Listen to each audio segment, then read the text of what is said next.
جنت کے سردار، حسین منی و انا منہ، حسین مجھ سے ہے میں اس سے ہوں۔ بڑی پڑی احادیث، میں کوئی سارا تفصیل بتانے نہیں جا رہا ہوں، صرف ان کا مرتبہ بتانے جا رہا ہوں کہ کیا مرتبہ تھا، کیا مقام تھا۔ جنہوں نے نبی کی کمر پہ سواری کی ہو، کیا سوار ہوں۔ آپ گھر تشریف لاتے، یہ جو بیٹھے نا کاروباری لوگ، ان کے لیے، ان کے پاس نہ بیوی کے لیے ٹائم ہے نہ بچوں کے لیے ٹائم۔ یہ روٹی کھاندے بھی کاروبار کر دیں تو ٹائلٹ جا کے بھی کاروبار کر دیں، اتھے بھی فون سن دے بیٹھے ہوں دیں، لے بھی لو تے دے بھی دیو، پورا کھانا فون سنتے سنتے کھاتے جا رہے ہیں۔ فون لگا ہوا ہے، کاروباری بات ہو رہی ہے، اور اللہ دے بندے تھوڑی جان کاروبار نالو زیادہ قیمتی، بڑی چنگی شے ہے۔ جان نو بچاؤ، مال نو گولی مارو، لعنت ہے اس مال تے جڑا روٹی بھی چنگی طرح نہ کھاون دے۔ لیکن میرے نبی کائنات کے سب سے مصروف انسان تھے، اور بچوں کے لیے وقت نکالتے تھے روزانہ، اور بیٹی کے گھر تشریف لے جاتے، کہ میرے بچے بلاؤ، وہ دونوں بچے بھاگے بھاگے آتے، آپ ان کے لیے ہاتھ بھی ٹیک دیتے، گھٹنے بھی ٹیک دیتے، اپنی کمر کو فلیٹ کر دیتے، آؤ بیٹھو بچوں۔ حسن حسین کمر پہ بٹھایا اور پورے کمرے میں چکر لگا، ایسے چکر لگا رہے۔ اوہو، ہستی تا ویکھو کون ہے، قاب قوسین او ادنا۔ اور ہو کیا رہا ہے کہ نواسوں کو کمر پہ بٹھا کے کمر میں چکر لگاتے لگاتے پھر یوں کر کے کہتے، کیف مطیتکما، تمہارا اونٹ کیسا ہے، تمہارا اونٹ کیسا ہے۔ پھر ان دونوں کو اتار دیتے، دونوں کو اتار دیتے، اور زینب کو بٹھاتے، بہن۔ حضرت علی کی فصاحت بیٹی کی طرف منتقل ہوئی۔ حضرت علی کو اللہ نے کائنات کا سب سے فصیح انسان بنایا نبیوں کے بعد، وہ فصاحت بیٹی کی طرف گئی، حضرت زینب کی طرف۔ پھر ان کو کمر پہ بٹھا دے اور پورے کمرے کا چکر لگاتے۔ یہ میرے نبی روزانہ ٹائم دیتے تھے۔ اب یہ فخر سمجھا جاتا ہے، آج میں ملائیشیا میں ہوں، کل میں ہوں گا سنگاپور، پرسوں ہوں گا انڈونیشیا، پھر اگاں جامنا ہے آسٹریلیا، پھر جامنا ہے امریکہ۔ واہ جی واہ، آپ تو بڑا کمال کر رہے ہیں۔ بیلنس آف لائف کا نام اسلام ہے۔ میرے نبی سے بڑھ کر نہ ذمہ دار کوئی ہے، نہ کوئی مصروف ہے جس نے 7 بر اعظم کا ذمہ اٹھایا ہو اور آخر انسان تک ان کی نبوت کے پرچم تلے ہو، اور پھر وہ اس طرح بیلنس لائف گزار کے دکھائیں، تو یہ کاروباری کیوں نہیں کر سکتے؟ مال کمانا منع نہیں ہے، مال کی دوڑ منع ہے۔ دوڑ نہ لگاؤ، پاگل ہو جاؤ۔ جاگنگ کرو، ریس نہ لگاؤ، جو ساڑی ریس لگی ہوئی لائی رکھو گو قبر یہ اور کتے جاؤنا۔ تو میرے نبی نے فرمایا، اللہ نے تمہیں دین دیا ہے، اس کو 2 چیزوں سے اس کا میک اپ کرو، اس کو 2 چیزوں سے میک اپ کرو، ایک سخاوت سے اور ایک اچھے اخلاق سے، ایک سخاوت سے اور ایک اچھے اخلاق سے۔ اوہو، تبوک کے موقع پر حضرت عثمان نے 10,000 لشکر کا سامان گھر سے دیا۔ 10,000، 30,000 کا لشکر تھا، 10,000 کو پورا سامان دینے والے ایک آدمی عثمان بن عفان۔ تو ان کے جب وہ دینار لے کر آئے نا، سونے کے سکے تو آپ کے جھولی میں تھے، ایسے جھولی میں، تو آپ ان کو نا یوں الٹ پڑ رہے تھے ایسے، اور فرما رہے تھے، ما لا عثمان الا یعمل بعد، ما لا عثمان الا یعمل بعد۔ عثمان، آج تو بعد جو مرضی کر، تیرا رب تیرے تے راضی ہوگی۔ آج کے بعد عثمان جو مرضی کرے، اس کی کوئی پوچھ نہیں، اس کی کوئی پوچھ نہیں۔ یہ تو مالدار کا قصہ ہے۔ عباد بن بشر، عباد بن بشر 1,000 من کھجور لے کر آئے۔ عباد بن بشر بڑے آدمی ہیں۔ ایک غریب کا سناتا ہوں، ابو عقیل، روٹی بھی گھر کوئی نہیں، آٹا بھی کوئی نہیں، ان کا جی چاہا میں بھی اللہ دے نام تے خرچ کراں۔ اللہ کے نبی نے کہا ہے، وہ ایک یہودی کے پاس گئے، کہا یار کوئی مزدوری تو دے، اسے کہا پانی لا۔ ساری رات اس کے باغ کو پانی لگا، ڈول کھینچ کھینچ کو، میں نے افریقہ میں دیکھا، کیمرون چاڑ میں اب بھی وہ ہے کہ وہ ڈول کھینچ کے کیاریوں کو پانی لگاتے ہیں ہاتھوں۔ اس نے ساری رات پانی لگایا، اس کو 6 سیر کھجوریں ملی ٹوٹل 2 سال۔ اس نے 3 سیر گھر میں دیں اور 3 سیر جھولی میں ڈال کے اور دربار رسالت میں پیش ہوئے تو شرم سے یوں کھڑے ہو گئے کہ 1000 من کھجور دے گو 3 سیر ہے کی شے، تو شرم کے مارے یوں کھڑے ہو گئے کہ میں کی پیش کروں، میری کیا دی اوقات۔ تو اللہ کو بھی پتہ ہے اور اللہ کے نبی کو بھی پتہ ہے کہ 3 سیر شے کی ہے، راتی اس کیتا کی ہے۔ منافق کہنے لگے لبیا نما سخی آ گیا انہیں، گھر روٹی کوئی نہیں تھے، کھجور چاہتے ہیں، پو جا بچیاں نو کھوا، تیرے بچے بھوکے بیٹھے ہیں۔ ان کا مذاق اڑانے لگے، وہ اور سہم گئے۔ صاحب نے کہا ابو عقیل،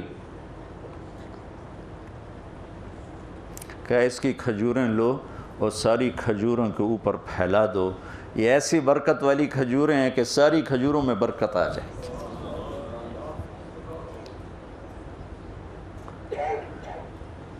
اللہ تعالیٰ فرماتے ہیں کہ میں سخی سے دوستی نہیں توڑتا چاہے وہ نافرمانی کیوں نہ ہو، اور بخیل سے دوستی نہیں لگاتا چاہے کتنا ہی تقوی والا کیوں نہ ہو۔ کہ بخیل سے دوستی نہیں کرتا ہوں، سخی سے دوستی نہیں توڑتا ہوں۔ آپ کے علم میں ہے موسیٰ علیہ السلام کی قوم بچھڑے کی پوجا پہ لگا، وچھے دی پوجا، وہ وچھا کہیں بنایا؟ سامری منافق۔ جب موسیٰ علیہ السلام واپس آئے تو وہ ہزاروں بچھڑے کے سامنے کیا کیا جائے یا اللہ کا، ان سب کو قتل کرو، ان کی توبہ، سب کو قتل کرو۔ چلو جی قتل شروع ہو گئے۔ جب سامری کی باری لگی، جس نے سارا کام کیا اور مسلمان بھی نے، منافق، تو جبریل آ گیا، یا رسول یا کلیم اللہ، اللہ تعالیٰ فرما رہے ہیں سامری کو چھوڑ دے، یہ آپ ہی مر جائے گا، لا مساس، کچھ نہ کو۔ موسیٰ علیہ السلام حیران ہو کے فرمانے لگے کہ یہ تو کمبخت میری ساری امت کو اس پہ لانے والا ہے اور اس کی اللہ سفارش کیوں کر رہا ہے؟ تو جبریل نے کہا اللہ فرما رہے ہیں یہ سخی ہے اور سخی کا قتل کرنا مجھے اچھا نہیں لگتا، انہوں میں آپ پہ ہی مار دے گا۔ سخاوت ایسی چیز، اس لیے تو اللہ نے تفاوت رکھا، مالدار کی سخاوت کا امتحان رکھا، غریب کی خودداری کا امتحان رکھا ہے، اور ایک دوسرے کو ایک دوسرے کے ساتھ جوڑ دیا ہے۔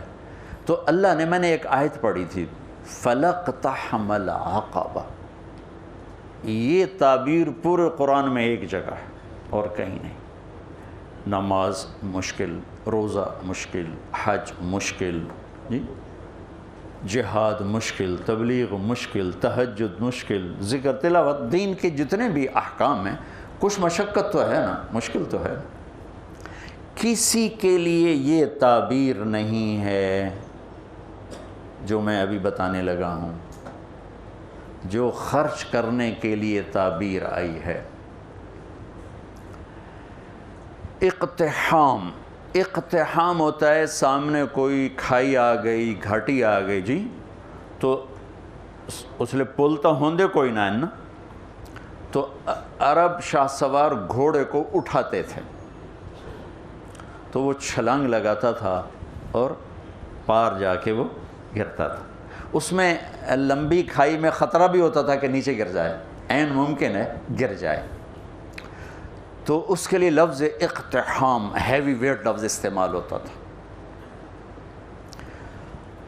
اور میرے بچوں نے گھوڑ سواری سیکھنا شروع کی گاؤں میں اپنے گھوڑوں پر، تو وہ ایک تو بڑا ماہر ہو گیا اور دوسرا جو تھا وہ بھی کچھ نہ کچھ تو ہو گیا، لیکن اتنا نہیں تھا جتنا وہ چھوٹا تھا۔ تو میں آ رہا تھا ڈیرے سے تو سامنے گھوڑے پہ آ رہا تھا. میں کہا مولانا صاحب تسی بھی گھوڑ سوار بن گئے ہو؟ کہ جی بن گیا.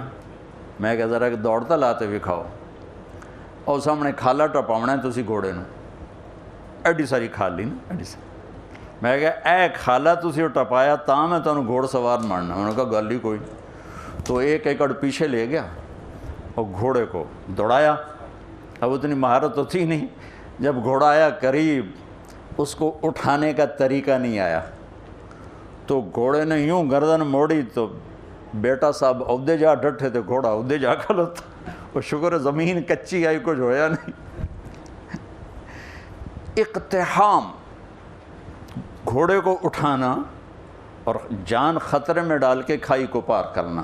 وہ جو عمرو بن ابن ود نے کیا خندق کے موقع پر, ایک آدمی جس نے پیچھے سے گھوڑے کو اٹھایا اور چھلانگ لگا کے دوسری طرف جا کر وہ کھڑا ہوا. مشکل کام. تو اب گھوڑ سواری ختم ہو گئی, لہذا اس کی سمجھ بھی بڑا مشکل ہوگا کہ بھئی وہ کمیں اوکھا ہے تو کمیں نہیں اوکھا. لیکن میں نے تھوڑی سی تصویر پیش کر دی. تو اللہ کہتا ہے تم نے پھر چھلانگ کیوں نہ لگائی؟ فَلَقْتَحَمَ الْعَقَبَ. پھر تم نے چھلانگ تو لگائی کوئی نہ. یا اللہ وہ کی ہے, وہ کیڑی گھٹی ہے جن دے اسی دھرک مارنا, چھال مارنی. تو انہوں نے کہا فک و رقب, مصیبت زدہ کی مدد کر, مصیبت میں گھرے ہوئے کی گردن چھڑانا. اب یہ ایک ایشو لے کر آئیں, بیمار کی گردن بھی پھنسی ہوئی ہے. اور ہمارے ہسپتالوں کا جو حالات ہیں وہ بھی آپ کے سامنے ہیں. کچھ حکومت کا خزانہ تھوڑا ہے, کچھ ہمارے معاشرے میں دیانت کوئی نہیں, خدمت کا جذبہ کوئی نہیں. میں ہاتھ جوڑ کر ڈاکٹروں کے آگے کہ ہمارے اکثر ڈاکٹر تاجر ہیں, ڈاکٹر نہیں ہیں. وہ پیشنٹ نہیں ڈیل کرتے, وہ کسٹمر ڈیل کرتے ہیں. تبادلہ ہوتا ہے مریضوں کا, بھیج دا پیا میرا کتنا کمیشن ہے, تینوں بھیج دا پیا میرے واسطے کی ہے. تو بہرحال کمیوں کا ذکر نہیں کرنا چاہیے, خوبیوں کا ہی کرنا چاہیے. لیکن بس ہم نوا میں بھی کوئی گل ہوں کہ خاموش رہوں, کوئی نہ کوئی تو زبان پہ آ ہی جاتا ہے. نالے بلبل کے سنوں اور ہماتن گوش رہوں, ہم نوا میں بھی کوئی گل ہوں کہ خاموش رہوں. آہ تو آئی جاتی ہے زبان کہ جب ڈاکٹر ہی تاجر بن جائے اور پیشنٹ کو ایسے ڈیل کرے جیسے کسٹمر ہوتا ہے. بہرحال کمیوں پہ مٹی ڈالو.